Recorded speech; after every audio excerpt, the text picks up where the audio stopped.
ओम नमः शिवाय। जय माता दी। राधे राधे सभी को। स्वागत है आपका मेरे इस नए वीडियो में। मैं हूं आपके साथ स्मिता तिवारी। देवशयनी एकादशी सनातन परंपरा में बेहद महत्वपूर्ण तिथि मानी जाती है। इस दिन जगत के पालनहार भगवान विष्णु आगामी 4 माह के लिए क्षीर सागर में शयन के लिए चले जाते हैं। यह एकादशी आमतौर पर आषाढ़ माह के शुक्ल पक्ष के 11वें दिन मनाई जाती है, इसलिए इसे आषाढ़ी एकादशी के नाम से भी जाना जाता है। साथ ही भक्त लोग इस एकादशी को हरिशयनी एकादशी या पद्य एकादशी के नाम से भी जानते हैं। हरिशयनी एकादशी के दिन भगवान विष्णु इस सृष्टि के संचालन का कार्य देवादिदेव महादेव को सौंप देते हैं।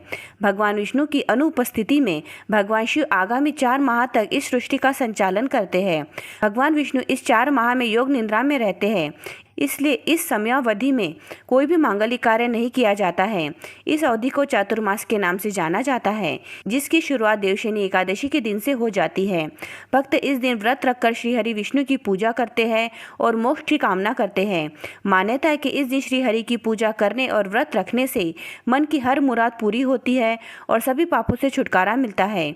तो आइए जानते हैं आज की वीडियो में कि देवशयनी एकादशी की तिथि क्या रहने वाली है, इसकी पूजा का शुभ मुहूर्त क्या रहने वाला है, व्रत को पारण करने का समय क्या रहेगा, देवशयनी एकादशी का महत्व क्या होता है, इसकी पूजा की विधि क्या होती है, देवशयनी एकादशी के दिन दीपक के हमें कौन से उपाय करने चाहिए, देवशयनी एकादशी व्रत के नियम क्या होते हैं, इस दिन क्या करना चाहिए और क्या नहीं करना चाहिए, यह सारी जानकारी इस वीडियो से जानेंगे। तो वीडियो को लास्ट तक जरूर देखिएगा, वीडियो को स्किप करके बिल्कुल भी मत देखिएगा।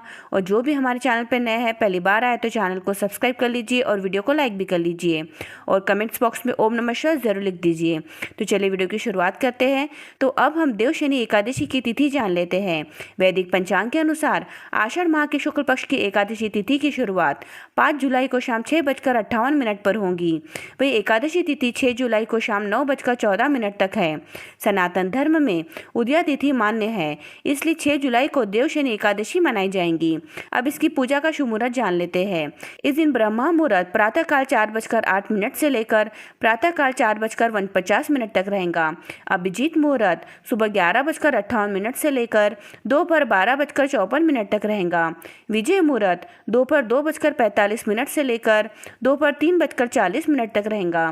गोधूली मुहूर्त शाम 7:21 से लेकर शाम 7:42 तक रहेगा। अमृत काल दोपहर 12:51 से लेकर दोपहर 2:38 तक रहेगा। त्रिपुष्कर योग रात 9:14 से लेकर रात 10:42 तक रहेगा। रवि योग सुबह 5:56 से लेकर सुबह 10:42 तक रहेगा। तो इस तरीके से पूजा के शुभ मुहूर्त रहेंगे। अब देवशयनी एकादशी का पारण का समय जान लेते हैं। देवशयनी एकादशी का पारण 7 जुलाई के दिन किया जाएगा। 7 जुलाई को सुबह 5:29 से लेकर सुबह 8:16 के मध्य साधक स्नान ध्यान कर विधि विधान से लक्ष्मी नारायण की पूजा करें। इसके बाद अन्न का दान कर एकादशी का पारण करें। तो इस तरीके से पारण का समय रहेगा। अब हम देवशयनी एकादशी का महत्व जान लेते हैं। देवशयनी एकादशी का हिंदू धर्म में अत्यधिक महत्व है, जिसके कई कारण हैं। इस दिन से भगवान विष्णु 4 महीने के लिए योग निद्रा में चले जाते हैं। यह माना जाता है कि इस 4 महीने में सृष्टि का कार्यभार भगवान शिव संभालते हैं। इस अवधि को चातुर्मास कहा जाता है। देवशयनी एकादशी से चातुर्मास की शुरुआत होने के कारण अगले 4 महीने तक विवाह, गृह प्रवेश, मुंडन, उपनयन संस्कार जैसी सभी प्रकार के शुभ और मांगलिक कार्यों पर रोक लग जाती है। ऐसा माना जाता है कि भगवान विष्णु की योग निद्रा में होने के कारण इन कार्यों में उनका आशीर्वाद नहीं मिलता। अतः कार्तिक मास के शुक्ल पक्ष की देव उठनी एकादशी के बाद ही मांगलिक कार्य शुरू होते हैं, जब भगवान विष्णु अपनी निद्रा से जागते हैं। पौराणिक मान्यताओं के अनुसार देवशयनी एकादशी का व्रत रखने से व्यक्ति के समस्त पाप नष्ट हो जाते हैं और उसे मोक्ष की प्राप्ति होती है। यह व्रत सभी कामनाओं को पूर्ण करने वाला और सुख समृद्धि प्रदान करने वाला माना जाता है। तो यही है देवशयनी एकादशी का महत्व। अब हम देवशयनी एकादशी की पूजा की विधि जान लेते हैं। इस दिन सूर्योदय के पहले उठकर स्नान कर स्वच्छ वस्त्र धारण करने चाहिए। इसके बाद सूर्यदेव को जल अर्पित करते हुए भगवान विष्णु की पूजा का संकल्प ले। देवशयनी एकादशी पर पूजा से पूर्व पूजा स्थल को गंगाजल से शुद्ध करें। अब एक साफ चौकी लेकर उस पर पीला रंग का कपड़ा बिछा दें। भगवान विष्णु और देवी लक्ष्मी की मूर्ति स्थापित करें। प्रभु का पंचामृत तथा शुद्ध जल से स्नान कराएं। अब श्री हरि को पीले रंग के नए व साफ वस्त्र पहनाएं।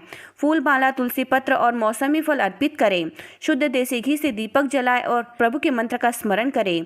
देवशयनी एकादशी की कथा सुने। अब केले या केसर की खीर का भोग लगाएं, विष्णु सहस्त्र नाम का पाठ करें। तो इस तरीके से आप देवशनि एकादशी की पूजा की विधि करें। अब देवशनि एकादशी के दिन दीपक के कौन से उपाय करने चाहिए यह जान लेते हैं। तुलसी का पौधा भगवान विष्णु को बहुत प्रिय है। ऐसे में देवशनि एकादशी की शाम को तुलसी के पौधे के पास गाय के घी का दीपक जरूर जलाएं। ऐसा करने से माँ लक्ष्मी खुश होती है और घर में धन धान्य की वृद्धि होती है। इस दिन घर के मुख्य द्वार के दोनों ओर दीपक जलाना शुभ माना जाता है। ऐसा करने से घर की नकारात्मक ऊर्जा दूर होती है।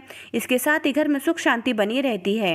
इस दिन पूजा घर में भगवान विष्णु और माता लक्ष्मी के सामने अखंड दीपक जलाना चाहिए। यह दीपक पूरी रात जलता रहे, इसका ध्यान रखें। ऐसा करने से भगवान विष्णु का विशेष आशीर्वाद मिलता है और घर में खुशहाली आती है।